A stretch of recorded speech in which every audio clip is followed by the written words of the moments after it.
আলোচনার পর আজকের জুমার খুতবার বিষয়বস্তু সর্বশেষ জাহান্নামী ব্যক্তির অবস্থান। এই বিষয়ের উপরে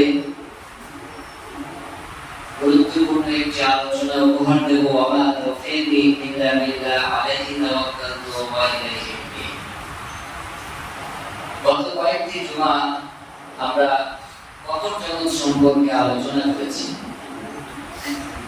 এক পর্যায়ে মানুষ মৃত্যুর পর কবরের যে জগৎ সেটার সমাপ্তি ঘটবে, বিচার দিবস কায়েম হবে, রায় ঘোষণা হবে।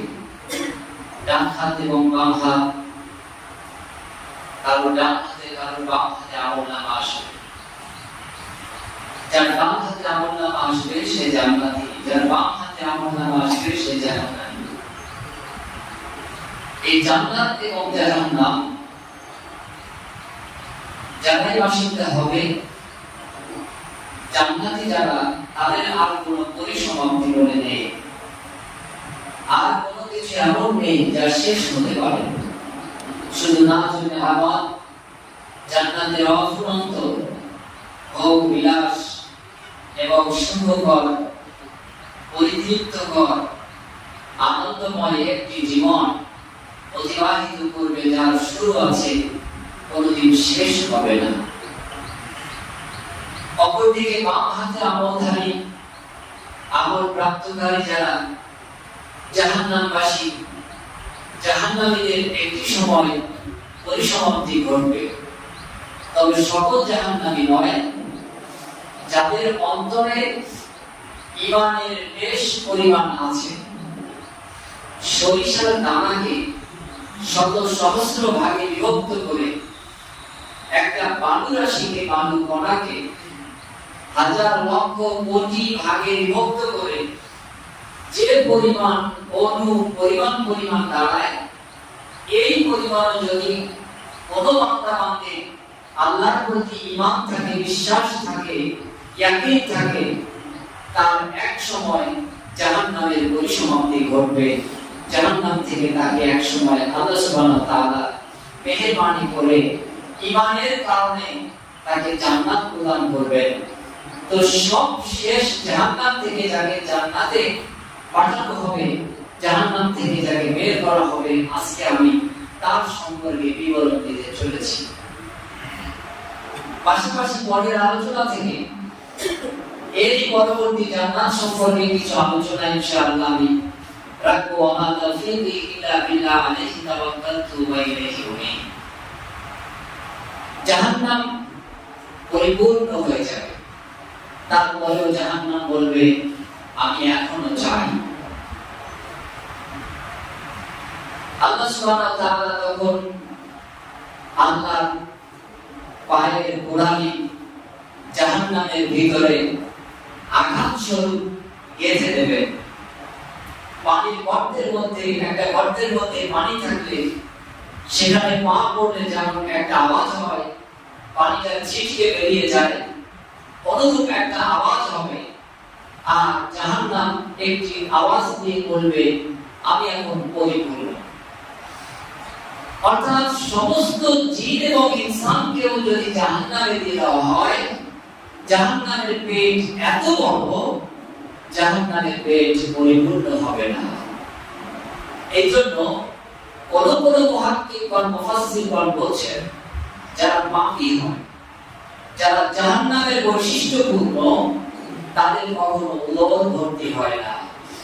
তারা দান, তিতিক্ষা, কুরবানি, আমালে সালেহ, ভালো কাজ, মুসাফির, বিভিন্ন জিনিস যা অন্যকে দিতে হয়, এসব কাজ তারা করতে চায় না। কারণ জাহান্নাম শুধু গ্রাস করবে, শুধু নেবে, সে দেবে না। জিন এবং ইনসান সব যদি জাহান্নামের পেটে দিয়ে দেওয়া হয়, জাহান্নামের উদর ভর্তি হবে না। এই পৃথিবীতে মানুষের উদর যদি ভর্তি না হয়, তাহলে অনেক কাছে যে জাহান্নামের বৈশিষ্ট্যপূর্ণ, এটা প্রতীয়মান হয়। অতএব এখান থেকে আমাদের শিক্ষা নিয়ে ফিরে আসতে হবে। আলোচ্য বিষয় পূর্বেই বলেছি।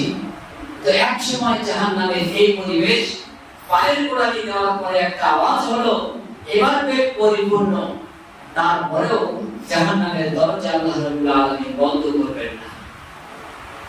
জাহান্নামের মধ্যে আল্লাহর দয়া, আল্লাহর করুণা আল্লাহ দিতে চাইবেন।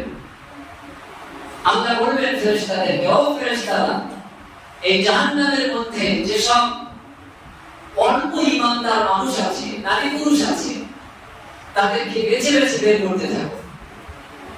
ফেরেশতারা দায়িত্বশীল ফেরেশতারা তাদেরকে বের করতে থাকবে। ৬০০ বছর, হাজার হাজার বছর এভাবে বের হতেই থাকবে। তৈরি ৭০,০০০, ৮০,০০০ এভাবে করে বের করা হবে। প্রতিটি মুহূর্তে বের করা হবে। বের করতে করতে ৬০০ বছর, হাজার হাজার বছর কেটে যাবে। জাহান্নামীদেরকে শাস্তি দেয়, বৃদ্ধি বাড়ানো হবে। দিনের পর দিন তাদের শাস্তি বাড়িয়ে দেওয়া হবে। জাহান্নামবাসীরা যে যেখানে আছে সেখান থেকে বেঁচে যেতে চাইবে, কিন্তু বাঁচার কোনো পথ থাকবে না। এক পর্যায়ে এসে মালিক নামক ফেরেশতা, জাহান্নামে থাকা দায়িত্বশীল ফেরেশতাদের সর্দার, প্রধান দারোগা মালিক নামক ফেরেশতা, সে তখন বলবেন, আল্লাহ, জাহান্নামে আর কোনো মুমিন মুমিনা বিন্দু বিসর্গ পরিমাণ ঈমান আছে এমন কোন মানুষ আর জাহান্নামের মধ্যে নেই। সকলকে বেছে বেছে জান্নাতে পাঠিয়ে দিয়েছি। আল্লাহ রাব্বুল আলামিন বলবেন, মালিক, ফেরেশতা, তোমার কথাটা এখনো সঠিক হয়নি। জাহান্নামের মধ্যে কান পেতে শোনো। জাহান্নামের গর্জন এবং গর্জনের সাথে সাথে আরেকটি আওয়াজ বার হচ্ছে।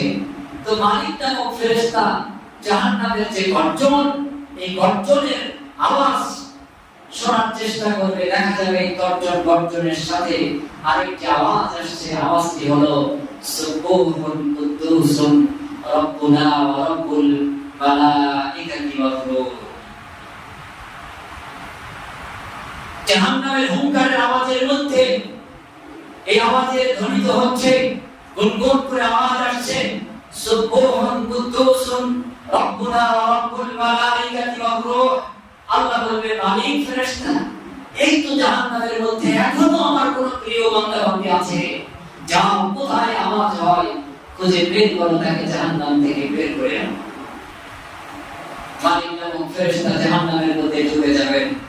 তিনি খুঁজতে থাকবেন, দেখবেন কোন মানুষ দেখা যায় না, কিন্তু আওয়াজ আসছে। এক পর্যায়ে সে নির্দিষ্ট জায়গায় পৌঁছাবে মালিক নামক ফেরেশতা। সেখানে যাওয়ার পর দেখবে সেখানে কোনো মানুষ নেই। জাহান্নামের কিছু কীট পতঙ্গ এই জায়গায় পড়ে আছে। মালিক নামক ফেরেশতা কান পেতে শুনবেন, এখানে আওয়াজ আসছে, সুবহুন কুদ্দুসুন রব্বুনা ওয়া রব্বুল মালাইকাতি ওয়ার রূহ। এরপর মালিক ফেরেশতা তার হাত দিয়ে এই জাহান্নামের কীট পতঙ্গগুলি সরাতে থাকবেন। সরানোর পরে দেখবেন এখানে আগুনে পুড়ে ছায়ে পরিণত হওয়া কঙ্কাল, জীর্ণ শীর্ণ, একেবারে ক্ষীণ আকার নেওয়া একটা মানুষ এখানে আছে। তার কঙ্কাল সার দেহ ছাড়া কিচ্ছু নেই। মালিক ফেরেশতা বলবেন, ও জাহান্নামী, তুমি ওঠো, তুমি জাহান্নাম থেকে বের হয়ে যাও, তোমার জামিন হয়ে গেছে। রাসূলুল্লাহ সাল্লাল্লাহু আলাইহি ওয়াসাল্লাম বলছেন, সে কিভাবে জাহান্নাম থেকে বার হবে? সে তো বসার থেকে উঠতে পারবে না, পড়ে থাকার থেকে সোজা হয়ে বসতে পারবে না। মালিক ফেরেশতা তাকে দুই হাত ধরে টেনে বসিয়ে দেবেন, কিন্তু বসার থেকে সে দাঁড়াতে পারে এই ক্ষমতা তার নেই। তার হাড়ের উপর কোনো মাংস নেই, মাংসের উপরে কোনো চামড়া নেই, চামড়া মাংস বলতে কিছু নেই। একেবারে কঙ্কাল, সার, জীর্ণকার, শীর্ণকার, ক্ষীণ আকার নেওয়া এক জাহান্নামে পুড়ে পুড়ে ছাই বেলায় পরিণত হয়ে গেছে। মালিক ফেরেশতা তাকে বসিয়ে বলবেন, বান্দা, তোমাকে আল্লাহ দয়া করে জাহান্নাম থেকে মুক্তি ঘোষণা করে দিয়েছে, যাও, তুমি জাহান্নাম থেকে বেরিয়ে যাও। জাহান্নাম থেকে বেরিয়ে যাওয়ার মতো তার কোনো সক্ষমতা নেই, তার কোনো শক্তি নেই। তারপরেও সেই বান্দা একটা পা এই কঙ্কাল আরেকটা হাড়ের উপরে দিয়ে দেবেন। বসা অবস্থায় তিনি তার নিতম্ব মাথার উপরে ভর দিয়ে আরেক কঙ্কাল কোনোই হাতে ভর দিয়ে করলিক করার মতন করে মাথা নিতম্ব ঘেঁষে ঘেঁষে জাহান্নামের দরজার দিকে বাধা হওয়ার চেষ্টা করবে। এভাবে এক পর্যায়ে সে জাহান্নামের দরজা দিয়ে বের হতে সক্ষম হবে, তার ওঠার ক্ষমতা থাকবে না। মালিক নামক ফেরেশতা এবার বলবেন, ও বান্দা, তুমি চলে যাও জান্নাত এবং জাহান্নামের মধ্যবর্তী স্থান নাহরুল হায়াত নামক একটি পুকুর, একটা কূপ আছে, যাও এই কূপের মধ্যে তুমি গোসল করে ফেলো। এভাবে তিনি নিতম্বের উপরে ভর দিয়ে করইতে করলিক করে করে পাছা ঘেঁষতে ঘেঁষতে নাহরুল হায়াত নামক পুকুরের মধ্যে, পানির মধ্যে সে চলে যাবে। ডুব দেবে, শরীর পানির মধ্যে ডুবিয়ে নেবে, মাথাটা তুলবে, এক সুঠাম দেহে জান্নাতি সুপুরুষ আকার নিয়ে এই পুকুর থেকে সে উঠে আসবে। সুবহানাল্লাহি ওয়া বিহামদিহি সুবহানাল্লাহিল আযীম। এরপর জান্নাতি এই বান্দাকে আল্লাহ রাব্বুল আলামিন ফেরেশতাদেরকে বলবেন, ও ফেরেশতা, আমার এই বান্দাকে জান্নাতে পাঠিয়ে দাও। ফেরেশতা এবার বলবেন, যাও, ওই তো জান্নাত, তুমি জান্নাতের গেটে প্রবেশ করো। আনন্দ চিত্তে ব্যক্তি এবার জান্নাতের গেটে প্রবেশ করবে। জান্নাতের বিশাল গেট না জেনে আমোদপূর্ণ জান্নাতের ভিতর যে আবার সে হীনমন্যতায় ভুগবে। যে দেখবে বড় বড় অট্টালিকা, বড় বড় প্রাসাদ, বিরাট বড় বড় বাড়ি, কিন্তু দুঃখিত সমস্ত বাড়িওয়ালাগুলি সেই বাড়িতে প্রবেশ করেছে, বাড়িগুলি সব দখলে আছে। এক নম্বর বাড়ির গেটে লেখা আছে এটা আবু বকরের, পাশের বাড়ি থেকে তাকিয়ে দেখবে এটা ওমরের, আরেক বাড়ি থেকে তাকিয়ে দেখবে এটা ওসমানের, ওটা আলী, ওটা তালহা, ওটা জুবাইরের, ওটা অন্য সাহাবীদের, ওটা আব্দুল্লাহ, ওটা আব্দুর রহমানের, ওটা আব্দুর রহিমের, ওটা আব্দুল করিমের, ওটা আব্দুল গফফারের, ওটা আব্দুল সাত্তারের ইত্যাদি নাম সব লিপিবদ্ধ আছে। এই ব্যক্তি জান্নাতের ভিতরে ঢুকে যে এবার আফসোস পরিতাপ শুরু করবে, আল্লাহকে ডেকে বলবেন, আল্লাহ, জাহান্নাম থেকে মুক্তি তো দিলেই দিলে, জান্নাতে আসার সুযোগ দয়া করলে জান্নাতের মধ্যে কি একটা ঘর হবে না? আল্লাহ বলবেন, তামান্না বান্দা, তোর ইচ্ছা কতটুকু তুই চেয়ে নে, যা, তুই যা চাস আজকে জান্নাতের মধ্যে আমি তাই দিই। বান্দা মনে হবে, হায় হায়, আমি কি ভয়ানক শাস্তির জাহান্নামের মধ্যে ছিলাম, কি কঠিন আগুনের মধ্যে পড়ে অঙ্গার হয়ে গেছি, সারে পরিণত হয়েছি, চামড়া গোশত সব একাকার হয়ে গেছে, কীট পতঙ্গের মধ্যে চাপা পড়ে আমি নিঃশেষ হয়ে গিয়েছিলাম। আমি আল্লাহর কাছে এখন কি করে জান্নাতের মধ্যে ঘর চাই না? আল্লাহ, আমার কিছু চাওয়ার ইচ্ছা নেই, তুমি তো দয়া করে আমাকে জাহান্নাম থেকে মুক্তি দিয়েছো, এটাই বড়। তোমার যা মন চাই একটু দিলেই। রাবী বলেন, বর্ণনাকারী সাহাবী বলেন, রাসূলুল্লাহ সাল্লাল্লাহু আলাইহি ওয়াসাল্লামের স্বাভাবিক স্বভাব ছিল মুস্কি হাসা। তিনি হাসলে তার ঠোঁট দুটি দেখা যেত, সামনের দাঁতের কিছু অংশ দেখা যেত, মিষ্টি হাসি তিনি দিতেন। কিন্তু জাহান্নাম থেকে সর্বশেষ পরিত্রাণ পাওয়া এই ব্যক্তি জান্নাতের মধ্যে আল্লাহর কাছে চাইতে যে আল্লাহ যেই বলবেন যা বান্দা যা চাইবি তাই দিয়ে দেব, তখন মনে করবে জান্নাতের কথা, আর সে শরমে লজ্জায় চাইবে না। সে বলবে, আল্লাহ তুমি যতটুকু চাও একটু দিলেই হলো, বেশি আমার দরকার নেই। আল্লাহ নবী তখন এত জোরে হাসলেন যে তার গালের ভিতরের মাটিটা পর্যন্ত দেখা গেল। সুবহানাল্লাহ। চিন্তা করেন আপনি, বাস্তব তো নাই, পানিতে ডুবে গেছে, কেউ আপনাকে তুলতে যাচ্ছে না, একজন মানুষ কোন কায়দায় আপনাকে তুলে এনেছে, এখন আপনি তার বাড়ি আবাবাই স্থান না, আপনি তার সাথে শুকরিয়া আদায় করবেন, আর কেউ তো হাত দেয়নি, তুমি তো আমাকে উপকার করছো, এখন আমাকে একটু উঠোনে শুয়ে রেখেছো, এটাই আমার জন্য অনেক প্রাপ্তি। জান্নাতি ব্যক্তি অমূলক কিছু, জাহান্নামী সর্বশেষ মুক্তি পাওয়া এই ব্যক্তি অমূলক কিছু বলেনি। আল্লাহ বললেন, বান্দা তুই যা, তোর মতো যা চাস আজকে তাই। বান্দা তখন বলবেন, আল্লাহ তুমি যা চাও একটু দিলে যাওয়া হলো, বেশি দরকার নেই, তুমি তো আমাকে যা করেছো এটাই অনেক। আল্লাহ তখন বলবেন, বান্দা আফলাহুল মুমিনুন, বান্দা তুই তো মুমিন, তুই তো সফলকাম, বান্দা তোরে আমি আল্লাহ কম দেব কেন? তোকে আমি 10 দুনিয়ার সমান 10 দুনিয়ার সমান জান্নাতের জায়গা বরাদ্দ করে দিলাম। সুবহানাল্লাহ।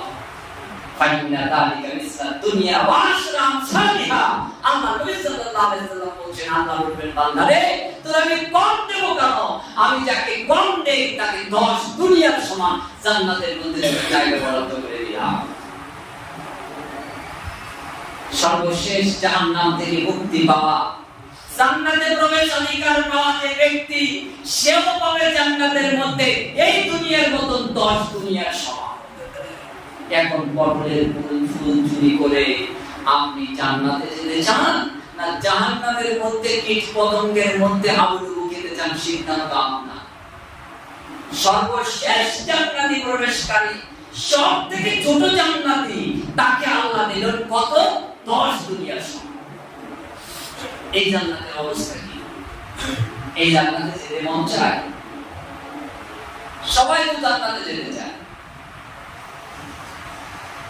কিন্তু খেয়াল খুশির অনুসরণ করে তো জান্নাতে যাওয়া যাবে না। জান্নাতে যেতে গেলে তো আল্লাহকে অনুসরণ করতে হবে, আল্লাহ দেওয়া আইন মেনে চলতে হবে, তবেই জান্নাত হবে, অন্যথায় জান্নাত নয়। এই বলে জাহান্নাম।